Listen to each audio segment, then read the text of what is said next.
I want to spend a moment talking about how Photoshop handles multiple files. I want to show you some tricks for working with multiple files. Now, this is something that we've had for a while inside Photoshop, but they've really streamlined it here inside Photoshop CS6. They've really simplified it. So gone are the days of, all these different view options for different documents and things like this. They've really kind of streamlined it. What we know already at this point is that when we open up a file or an image to work on, or we create a new document, we're going to get these document tabs across the top. That's no big deal, right? If I go and pop open another file, for instance, Barn1, right? And of course, we can flip back and forth between these files. That's no big deal. We've already talked about that, right? What I'm going to do, though, is I'm going to close out of these guys, Control or Command W to close out of those guys. And, by the way, you might want to just sort of sit back and watch the show here, because I'm going to kind of zip through this pretty quickly.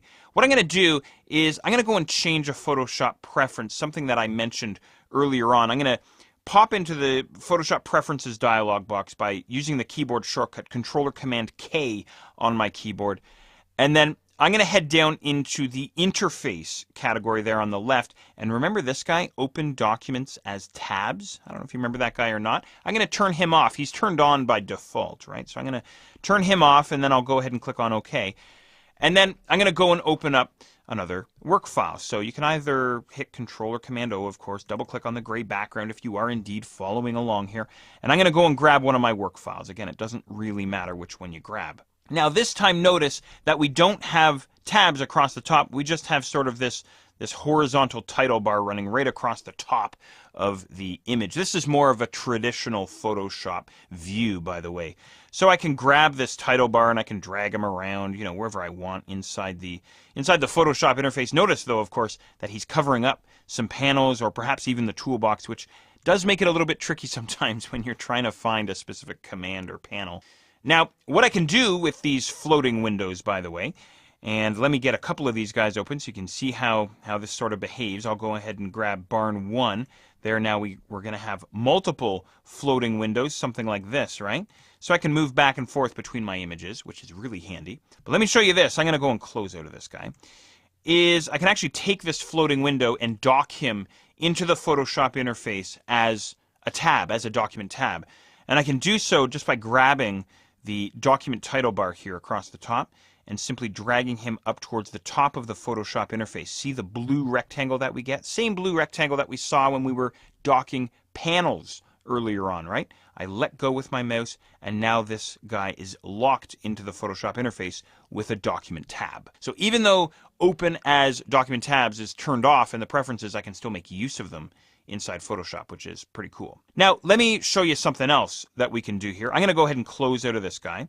I'll use the X on his document tab. I'm going to pop back into my preferences now. Again, Control or Command K into Interface, and I'm going to turn Open Documents as Tabs. I'm going to turn that option back on, and then I'll go ahead and click on OK. And then what I'll do is I'll go ahead and pop open a few work files here. Again, Control or Command O, double click on the gray background, and I'm going to grab Barn1.